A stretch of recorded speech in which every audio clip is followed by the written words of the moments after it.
Up next we have Dave Brown talking about the DIY electric car, so enjoy.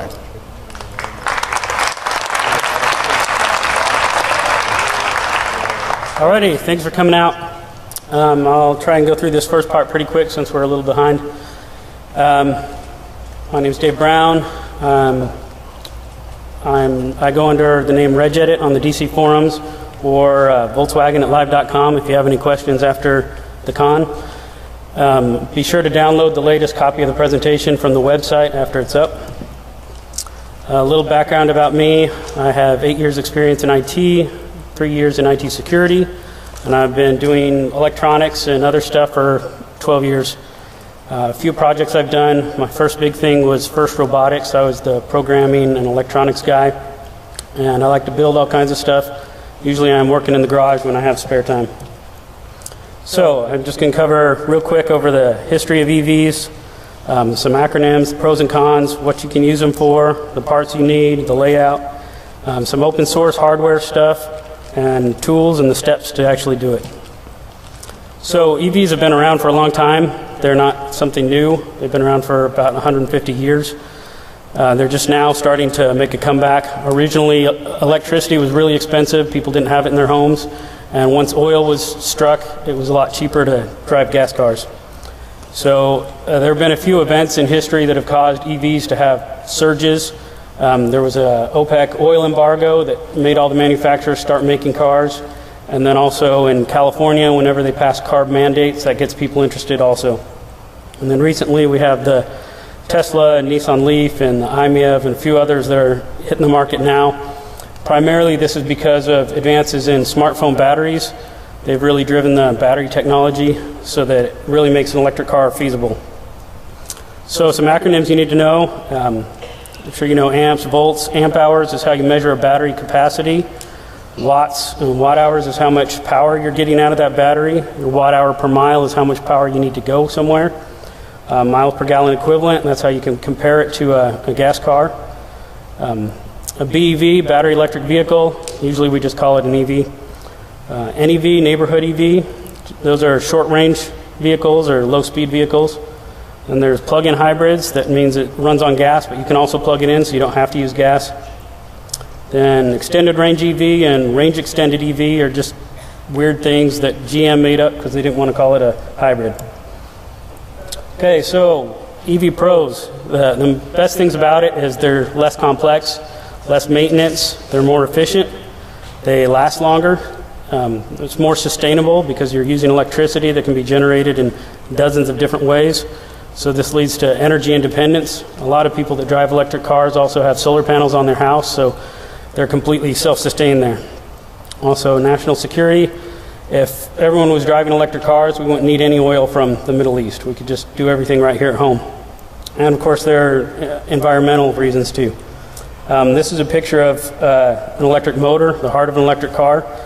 You can see there's only a few moving parts. The only things that wear at all are the bearings and the brushes. The bearings are usually good for about 250,000 miles, which is about the life of most cars, and the brushes are usually good for 100,000 to 200,000 miles, and they can be replaced in about 5 minutes. So it's really easy maintenance and low cost for long sustainability. So the cons, of course, are the batteries. They're very expensive to purchase up front. Newer batteries that are coming out now will last up to 10 years, so if you build it into the price of the EV, then it's not really a big deal because you don't have to replace them. But compared to gas, it is low energy density, and so because of that, your range is also lower. Charging stations are an issue. Obviously, there aren't charging stations all over the place, and availability of them can be a problem too. If you have a couple EV charging spaces in a parking lot and someone with a gas vehicle is parked there, you can't charge. Also, political issues sometimes cause problems. One of the places where I work occasionally, they went and installed some low-level chargers, and then people complained that the 2 EV drivers were getting 20 cents of free electricity a day, so they turned them all off. Charge time. Batteries really aren't the limitation for charge time. You can fill a battery as fast as you can fill a car with gasoline, but unless you have a front row seat at a nuclear power plant, you can't get that much power, so that's kind of an issue. So some things people don't really understand about electric cars. Lots of people think the grid can't handle it. They think we're going to need to double the amount of coal-fired power plants we need to do this. But since you charge electrics at night, it really doesn't even take hardly anything. Obviously, it'll be many, many years before a significant portion of us are driving electric cars, so it's no impact for now. But like in Texas, they're giving away electricity at night because they have to run their base loads anyway and nobody's using it. So it really has a very low impact on the grid. Also, my car uses about 10% of my electric bill for the month, and electricity has been going down over the last 5 years running. A couple months this year I had a $30 electric bill, so that's including the car. It really doesn't use hardly anything. Some people think it takes a lot more resources and causes more pollution. I'm not sure where this comes from, but some people call the Prius the most polluting car on the planet because the dirty batteries, which are 99% recycled anyway, and it uses such low amount of carbon emissions anyway that it really completely offsets it, and then some in the first few months of use. Also, many people think lithium is very scarce. The reality is there's tons and tons of it stockpiled around the world. To make a battery, you only use a few ounces of it anyway. And in the US, we're just reopening a lithium mine that's the second biggest in the world. So there's really plenty of capacity there to make it. Also, many people think electric cars are inherently slow. And this comes from the fact that, I guess in the 70s, there were some unfortunate vehicles that were made that didn't exactly go that fast and needed a downhill and a good breeze to get up to 30 miles an hour.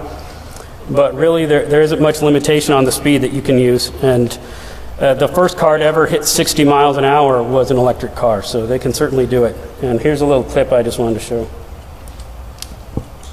This is a car turning right. It'll play.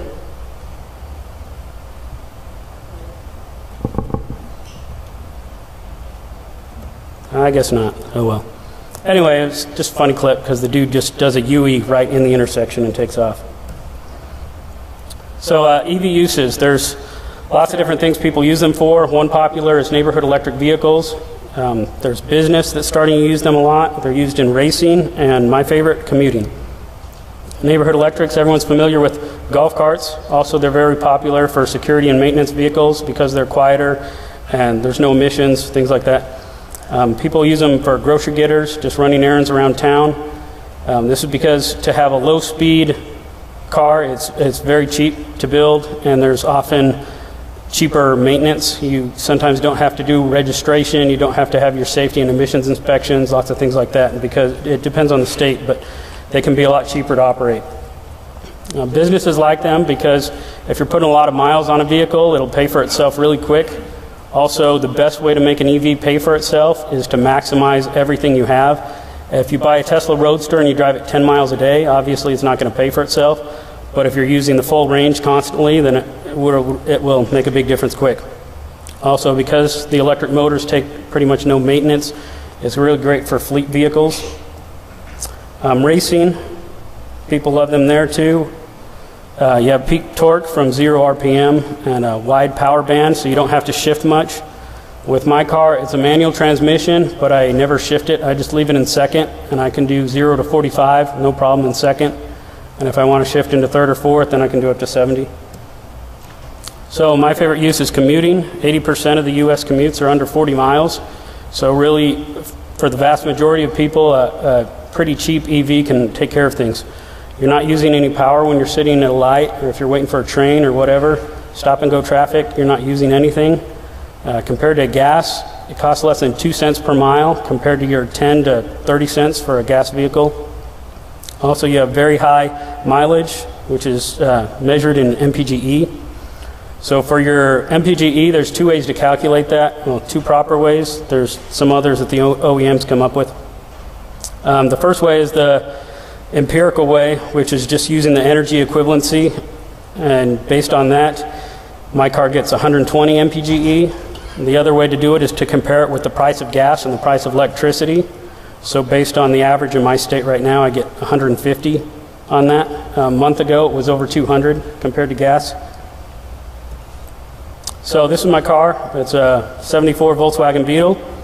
Range originally 16 to 26 miles, 70 miles per hour. The conversion cost $6,000 and took about 100 hours to get it on the road. I've probably spent at least 100 on it since then, just working on other stuff.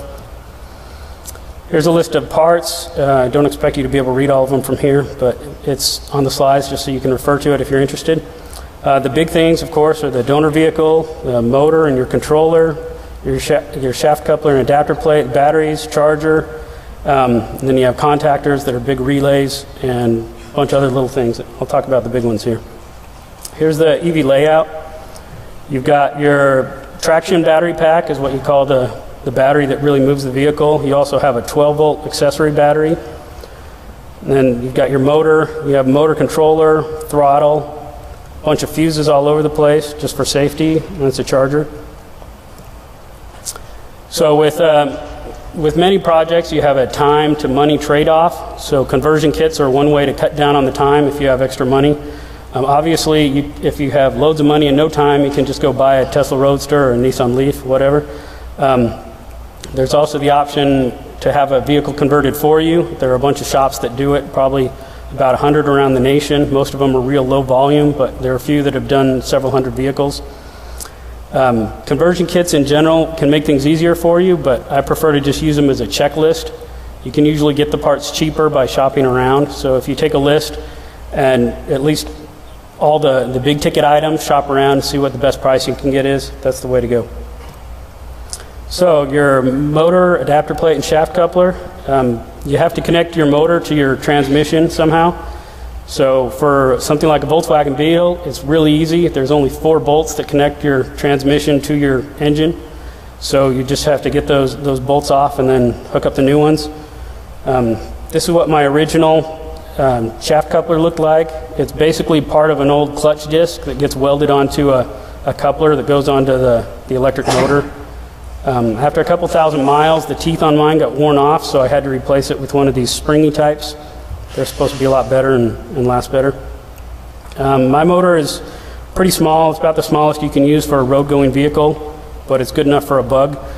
It's 12 horsepower is the rating on it, but EVs are rated very differently from combustion cars. With your regular car, they rate it at the red line power, so what it's going to explode at, whereas an EV is rated at what it can run at forever. So my car could run it on 12 horsepower, my car could run at 60 miles an hour forever.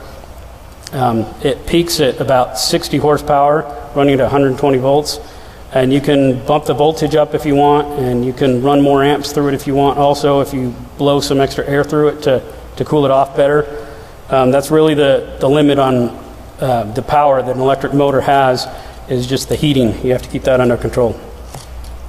So some common motor options, there's warp motors in the US. The people who make that also have an impulse motor that's a bit shorter and can fit better in some cars like VW Bugs. For people in Europe, the Kostovs are very popular. Obviously a motor is pretty heavy, so they're usually around 60 to 150 pounds, so shipping costs can be pretty high, so Europeans like to go that route. Also a popular option is forklift motors. People take a 30-year-old motor, recondition it, and up the voltage on it, and they have a road-going motor it's already been around for 30 years, and they'll put another 30 years on it, and total cost can be under $200. So that's a good low-cost option. So AC versus DC. Most of the OEMs are using alternating current motors. They like these because they have regenerative braking.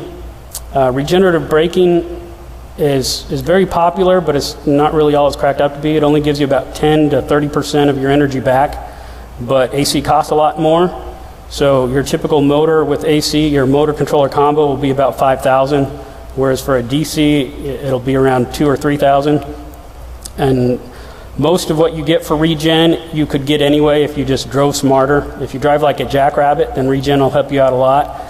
But if you drive like say a typical Prius driver, then you're not going to get anything out of the regen anyway, so it's not really helping you. Also, AC motors are brushless, so remember the picture I showed you where you have the bearings and the brushes that wear out? Well, in an AC motor, you don't have those brushes to wear out, so the only thing that can ever wear out is the bearings, and the rest of it is good for life. Motor controller. This is what tells your motor how fast to go. It takes your full pack voltage and converts it into PWM for the motor to handle.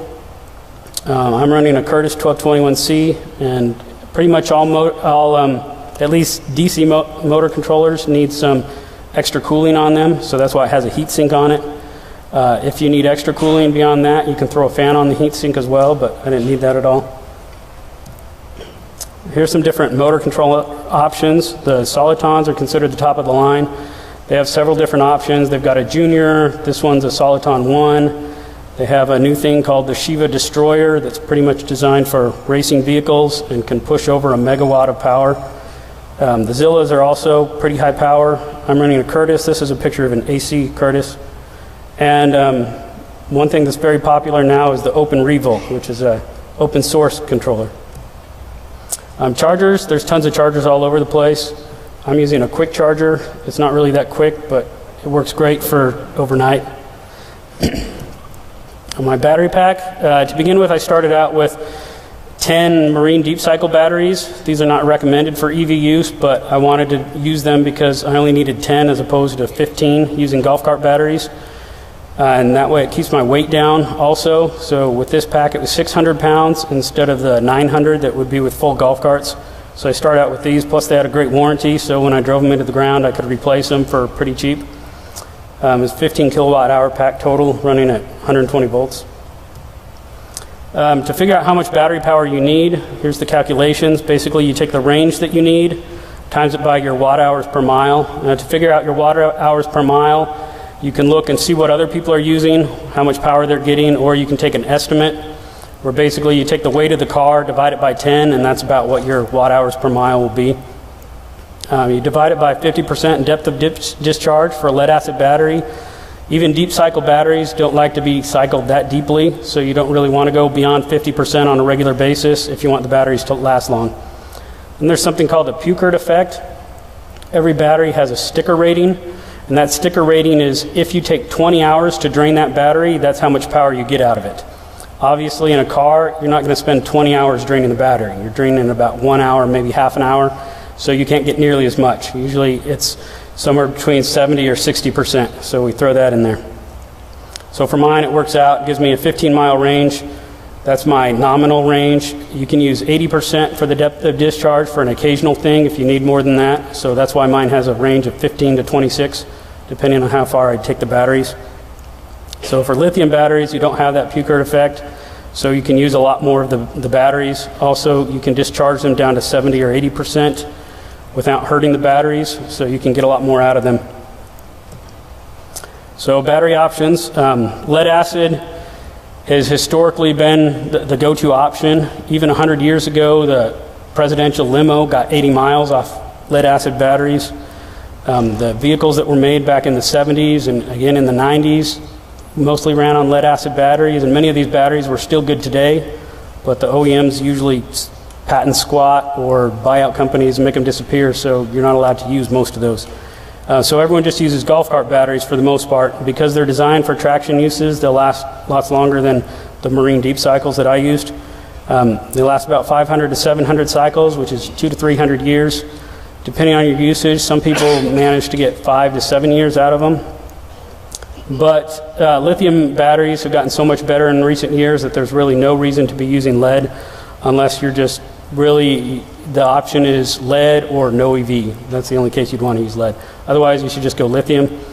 There's lots of great options out there. Unfortunately, none of them are in the US right now. Pretty much everything comes from China or Korea. Here's some different types of batteries. These square ones are called prismatics, and the big companies that make those are Calb, Sinopoly, and Winston. Calb has a distributor in California, so they're one of the better options right now. There's also cylindrical batteries. The most popular ones are Headways right now. Those ones are great because they have little screw-on terminals, so even though they're smaller and you need a lot more of them, they're easier to combine. Previously, people used cylindricals from A123, but they're the ones that come in DeWalt battery packs. And A123 doesn't sell to people, so the only way you could make a battery pack out of those was to buy tons of DeWalt battery packs for tools and rip them apart and steal all the cells out of them. So obviously it's a pain to do that. A123 also has these new pouch cells. When their production for the Fisker Karma dropped off, these cells went crazy in China, being sold on the gray market, so lots of EVers were snapping them up pretty cheap. They were getting sold for about $12 each, whereas A123 through their distributor sells them for about $60. So it was a great option for lots of people, but they're a lot more work to put together into a pack because they don't have any terminals on them. They just have these little tabs. And so lots of people are working on creative ways to combine them into packs. So these cells, you need 4 of them to match a regular car battery, a 12-volt battery. They're at 3.2 volts nominal each, and they'll last for anywhere from 2,000 to 5,000 cycles, depending on the manufacturer and how you drive them. So most people are expecting these to last for 8 or 10 years. Obviously, they haven't been around long enough for us to really know that, but that's what people are expecting. Some of them could last as long as 15 or 20. We don't really know when the calendar life will start to have a significant impact on it. They can test the cycle life, but there's no telling with the calendar life.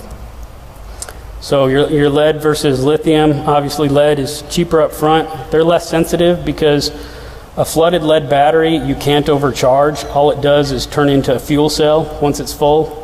So it just gases, and all you have to do is add water to it, and it's okay. Whereas a lithium battery, if you overcharge it, you'll vent it, which destroys the battery. There's no balancing necessary with lead because it self-balances at the top, whereas with lithium, you have to make sure all your batteries are at the exact same capacity.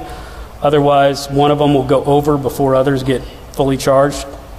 Lead also has a much greater slope on the discharge curve, so you can tell how much juice you have based on your pack voltage. But lithium has a very flat curve, so you can't really tell. You have to use special tools to tell you how much power you've used. But they last tons longer, so they're really the way to go. They can put out more power, and there's less maintenance. Lead-acid batteries, because they gas at the end of the charging cycle, you have to put water in them every few months to not kill them. Also, cold weather performance, lithium's a lot better at this. Lead battery will lose half its capacity when it's too cold out, and lithium will only lose about 10 or 15%. And if you heat them properly, then it's not really an issue. So BMS, this is one of the holy wars of EV conversions. Lots of people insist that you absolutely have to have a battery management or monitoring system. Other people say it's a waste of time and money. Also, most electrical fires or most house fires that have involved electrical vehicles, it's really hard to know the truth behind all of those because there's always an OEM involved in the investigation, and supposedly the electric vehicle and the charger is never implicated in it, but no one really believes this. And one of the culprits is suspected to be the BMS. So the thing that's supposed to protect your batteries, the way it protects it is when a battery gets full, it starts passing the extra power through a resistor. And obviously, if you're doing that for a while, the resistor will get hot. And so if it gets too hot, things will burn. So for that reason, many people, myself included, think you don't need a BMS. Here's a couple pictures of different kinds of BMSs. There's distributed, like this one here, or centralized. So distributed, you have a little circuit between each battery cell, and distributed, you just have tons of wires running all over the place on a few circuit boards that control everything. So in order to not use a BMS, you have to balance your batteries. No two cells are identical, so they're not going to reach full at the exact same time. So you want to try to get them as close as you possibly can. So that's what the balancing process is for. Right now, people are expecting to only have to do it once for the lifetime of your batteries. We'll wait and see if they ever drift, but for now, most people are experiencing that they can run them for years, and they don't drift at all after they've been properly balanced. Because the charge curve is so flat, you have to do it at either the top or the bottom. And by matching them all the same, you can make it so you can really charge your pack to near capacity without damaging anything. One really easy way to stay safe is to just stay away from the ends. If you don't charge it up to 100% and don't discharge it down to 100%, then you're pretty safe. If you're trying to push the limits and get the max you can out of it, then you're in the danger zone and you might hurt yourselves. So this shows the discharge curve. You can see it's really flat. Your voltage is at about 3.2 volts for almost the entire time, but at the very end of your charge cycle, it'll shoot up quickly. If you get much over 4 volts, your cell is destroyed. Also, once it gets down to 3 volts, it's just about empty. If you take it down to 0 volts or below, it's destroyed. So you have to keep it there in the middle. One popular and inexpensive way of doing that is with what's called a half-pack bridge, which is basically just a system of comparing 2 halves of the pack. So if one of your cells gets weak and reaches the end of that curve where it stops dropping quickly, you can see that very easily by comparing the 2 voltages of the packs, because they should be basically identical. And so if one starts dropping, then you know you need to do something. So some people make a circuit that can either disable their battery pack or turn on a warning light or something to let them know, and that way they can take action. Or you can just have a couple meters monitoring that for you and just pay attention to it. Obviously, if you're only using, say, 70% of your capacity on a regular basis anyway, you don't really have to worry about anything, because you won't be getting close to those ends. Important thing to know about, this is a common question that newbies have, is what's a pre-charge? So your contactor is a really big relay that's designed to handle the hundreds of volts that you're pushing through your electric vehicle. So your motor controller is full of lots of large capacitors, and when they're empty and you turn on your relay and push the volts through it, your voltage differential is large, so the current goes to infinity. Obviously, infinity is a bad current to have in your motor controller. So what you do is you stick a resistor in the circuit, and that way you can control how much resistance is there, how much current goes in. So you give it 5 or 10 seconds to charge up the capacitors before you turn on your full contactor, and that way you protect your controller. And also, it protects the contactor, because if you're pushing infinity amps, you basically have a spot welder, so that can ruin things. There's also a coil suppression diode. Sometimes you need this, sometimes you don't. It depends on the controller and the contactor that you're using, but it can prevent a voltage spike when you first... there's lots of large inductors in an electric motor, so when you turn off the switch, there will be a large voltage spike to try and get that current back up. And so this suppression diode will reduce that and protect things. Accessories. One of the great things about a VW Bug is you don't need squat. There's hardly anything extra on it. Everything's manual. Obviously, with more modern vehicles and for people with more discriminating tastes, you need things like air conditioning, power steering, power brakes. Myself, I don't get this air conditioning thing. I've lived in Houston for 20 years. Everyone says it's essential, but I don't really care. So if you need accessories, there's 2 ways to do it. One is to drive it off an auxiliary shaft. So you have a motor where the shaft goes all the way through the motor, and you can hook up a flywheel and whatever you need to on the other side of it. So this is an example where they have air conditioner, power steering, and power brakes all hooked up to a little belt on the end of the motor. Or the alternative is you have each one connected to a separate electric motor that will run everything. So this is the part that I most wish I had known about before building my car, the open source options that are out there. It's really a great way to save money.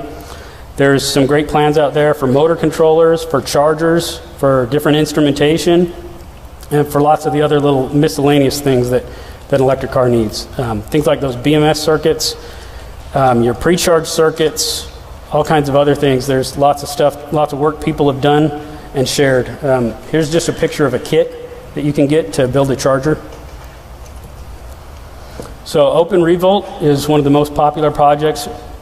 It's not really one specific thing anymore. It started out as a motor controller do-it-yourself project, but now it also includes chargers. It's a whole family of controllers. There's all kinds of other things they're working on too. Just a large community is working on this stuff and developing things. Some of them are so well developed that you can go to DigiKey or Mouser with a little parts list and just hit a button and it adds it to your shopping cart. And then you can just check out instantly and you have everything you need. Excuse me.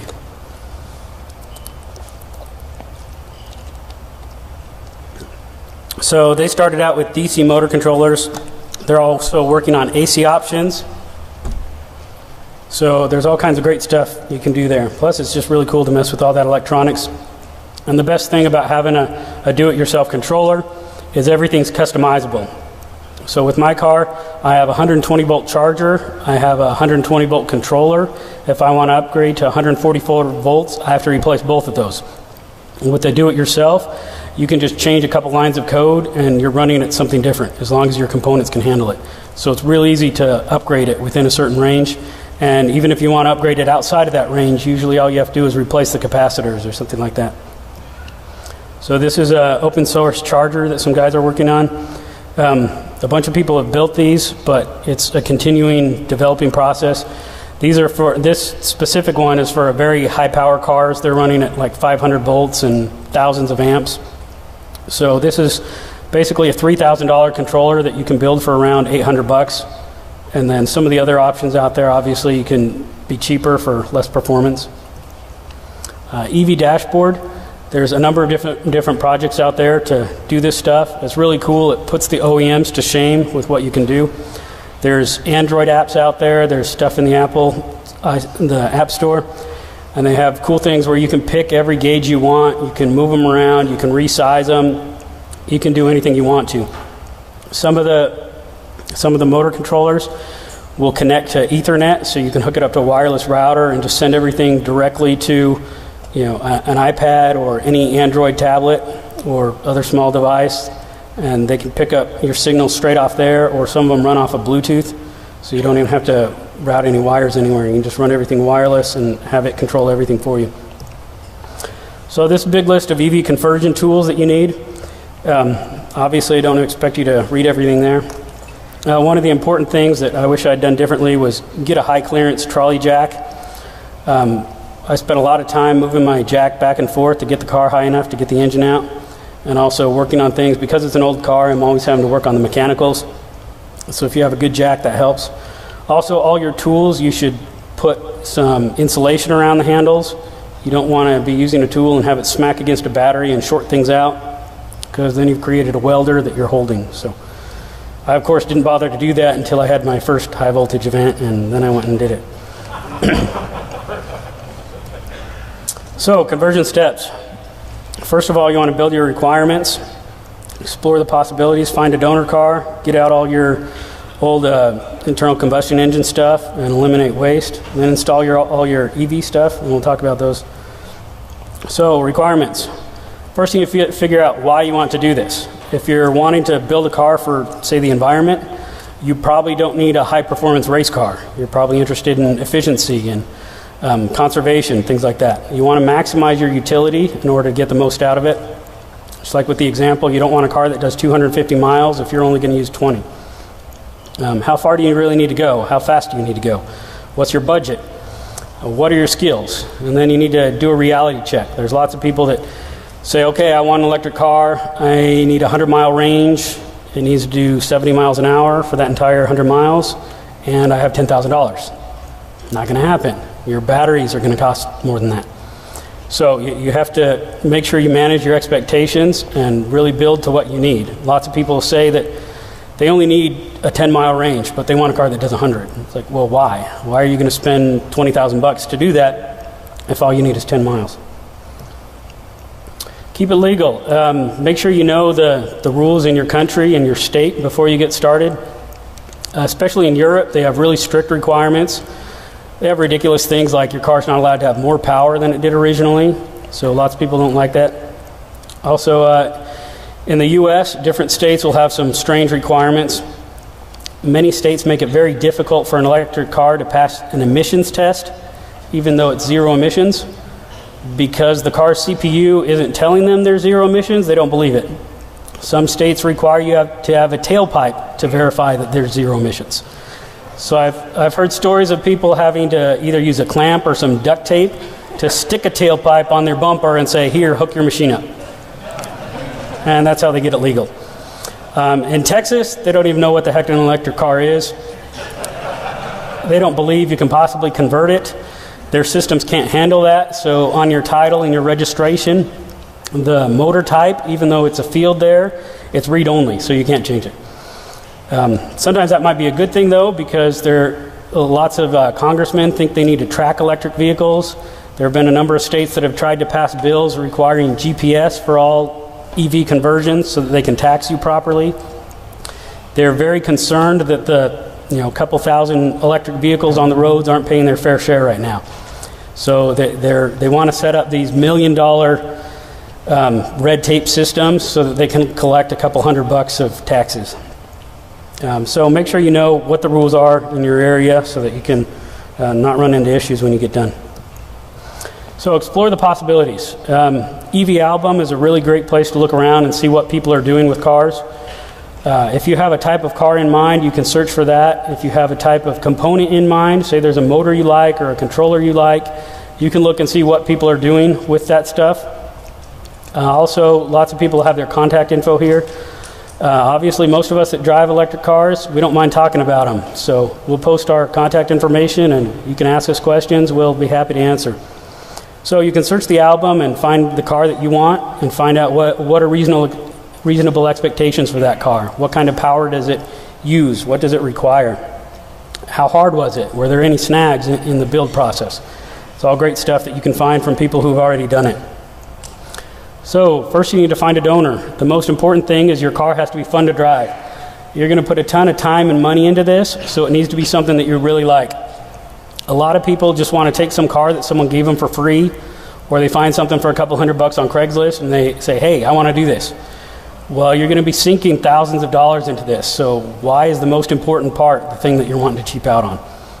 So make sure it's in good working order. You don't want some rust bucket that's going to fall apart in a few years.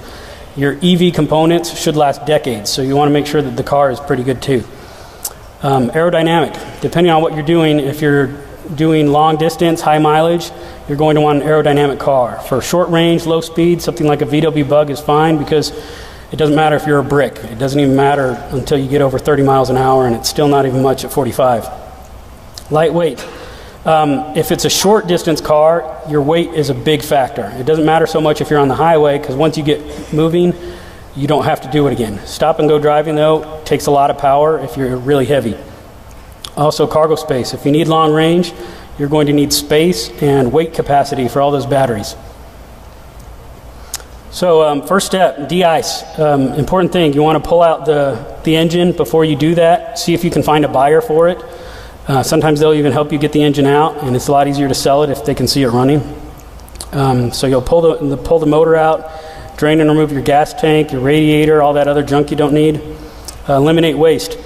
Something like a VW Bug with no power steering, no brakes, all that stuff is really easy, not very complex, doesn't take extra power. So there are many cars that don't need power brakes. You can do just fine with manual. Same goes for steering. So if you can convert those, you use less power. Also, something like a spare tire. With an electric vehicle, you're not going terribly far from home. So if you need help, you're not that far off. Also, lots of people have, AAA or something like that. So it's a good way to lose some weight by ditching your spare and just carry a Fix-A-Flat or something. I just barely replaced my 12-year-old tires a few months ago. So that shows how often you really expect to get a flat. So, and then you install your EV components. Once you have everything, it's pretty straightforward. With the Bug, it's just 4 bolts to put the motor on once you get it lined up properly. Install your motor and controller. You need to build and install your battery boxes. That's probably the hardest part, is building battery boxes. You need some good insulation if you're in a cold weather area. You want to do your batteries last because the technology is changing so quick. You don't want to buy something if you're going to be building for 2 years. It depends a lot on the amount of free time you have. Mine took about 6 months to do. Some people, if you're really good at it and you've done it a bunch of times, you can do it in as little as 4 hours if you have the right prep work done. But some people spend a year or 2 on the project. So you don't want to buy your batteries and have them sitting around in a garage for a couple years. And then you install all your instruments, your wiring, all that other extra stuff. Where to charge? This is something you need to plan for. For me, I pretty much only charge at home, so I just use a standard home outlet, just running out of my garage. The max you can charge from is 8 miles per hour with one of these. You can also use dryer sockets or oven sockets to give you 4 times as much power, so that'll let you charge a lot quicker. If you want to do public charging, you're going to need an adapter. So no one's decided on an official standard. The US uses the J1776, but there's still some arguments over how to do that. Obviously, you can get a lot more power out of these, up to 76 miles of charge per hour. The standard used by Japan is CHAdeMO, and they've got a lot of these going in the US. These are called level 3 chargers. and they can give you up to 250 miles of charge in an hour. And like I said before, the real limitation here is the power supply. It's not the batteries. Batteries can take power 4 or 5 times this fast. So like, if there were a charger available that could give the max power that some good lithium batteries can put out, I could charge my car in a minute. But those probably won't ever exist because it's just too much power. You're not going to have a nuclear power plant in your neighborhood to plug into. But with these level 3 chargers, that's an immense amount of power anyway. So obviously, if you can do 250 miles of charge in an hour, you're certainly not driving that fast. So it's filling you up pretty quick. So then hit the road. This was a video of my car in action, but of course it's not going to work. So. Okay, so a lot of people get some weird ideas when they first want to build a car, so I just want to give you some information about that. First of all, perpetual motion. No, you cannot hook alternators to your wheels and charge your batteries while you're driving. Not going to work. You cannot hook fans to your car to run wind turbines and charge your batteries using your vehicle's speed. Not going to work. These things create extra resistance and use more power than they give you back. Also, hydrogen fuel cells, they're not very efficient. Supercapacitors, they're really heavy and really expensive. Just buy more lithium. Hub motors, do you really want all your expensive electronics spinning at hundreds of RPMs and hitting potholes? Probably not. Do-it-yourself hybrid. The Volt has 3 clutches in it and 6 different drive configurations, so it's guaranteed to require more maintenance than any other car on the road. Probably not something you want to mess with. Also, solar, you're not going to get a lot of power. You're really never done with an electric vehicle conversion. It's fun to keep doing stuff. I converted mine to do all my 12-volt charging off a solar panel, and I'm doing some hybrid battery experiments, so it's really fun. Here's a bunch of EV resources for you guys, just so you can look at the slides and see where you can get stuff. And here's my obligatory MasterCard slide. So if you want to drive an electric car because you're sick of buying gas or for whatever other reason, you can wait around for the OEMs to build something that meets your needs and that you really like, or you can just do it yourself. Thank you.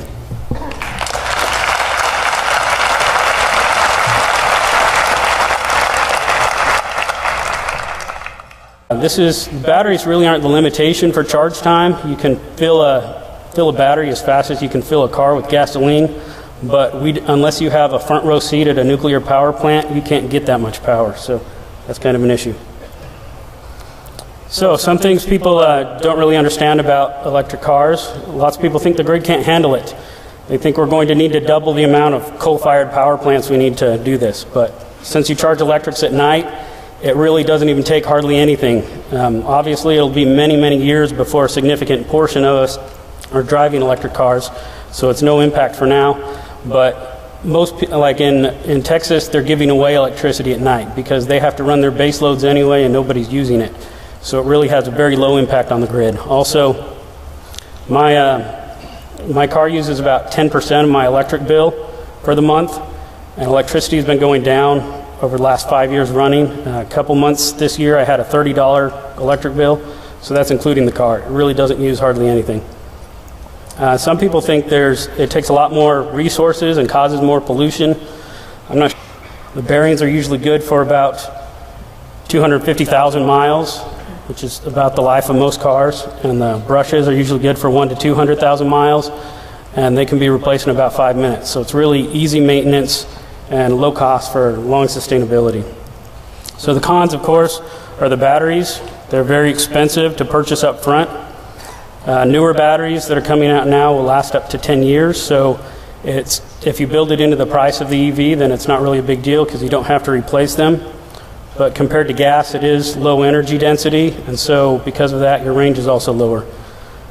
Charging stations are an issue. Obviously, there aren't charging stations all over the place, and availability of them can be a problem too. If you have a couple EV charging spaces in a parking lot and someone with a gas vehicle is parked there, you can't charge. Also, political issues sometimes cause problems. At one of the places where I work occasionally, they went and installed some low-level chargers, and then people complained that the 2 EV drivers were getting 20 cents of free electricity a day, so they turned them all off. Charge time and the steps to actually do it. So EVs have been around for a long time. They're not something new. They've been around for about 150 years. They're just now starting to make a comeback. Originally, electricity was really expensive. People didn't have it in their homes. And once oil was struck, it was a lot cheaper to drive gas cars. So there have been a few events in history that have caused EVs to have surges. There was a OPEC oil embargo that made all the manufacturers start making cars. And then also in California, whenever they pass CARB mandates, that gets people interested also. And then recently we have the Tesla and Nissan Leaf and the iMEV and a few others that are hitting the market now. Primarily this is because of advances in smartphone batteries. They've really driven the battery technology so that it really makes an electric car feasible. So some acronyms you need to know. I'm sure you know amps, volts. Amp hours is how you measure a battery capacity. Watts and watt hours is how much power you're getting out of that battery. Your watt hour per mile is how much power you need to go somewhere. Miles per gallon equivalent, and that's how you can compare it to a gas car. Up next we have Dave Brown talking about the DIY electric car, so enjoy.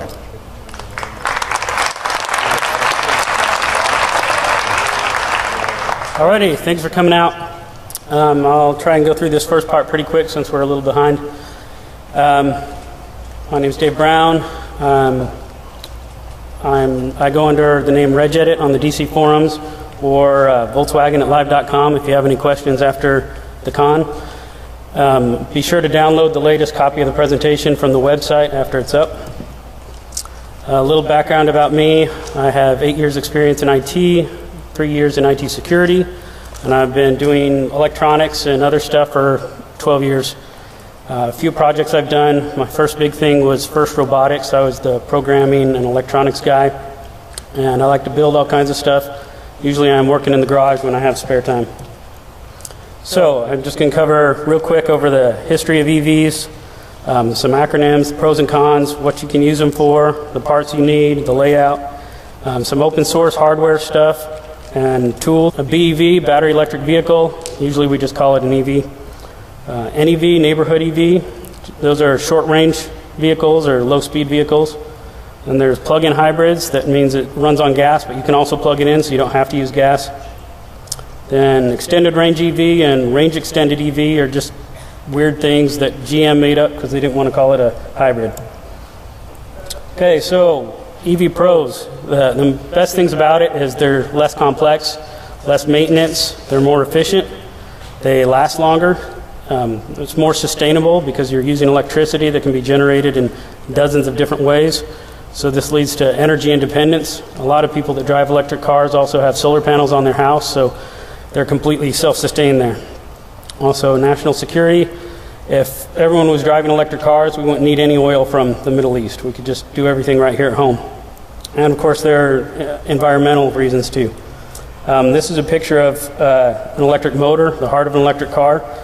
You can see there's only a few moving parts. The only things that wear at all are the bearings and the brushes.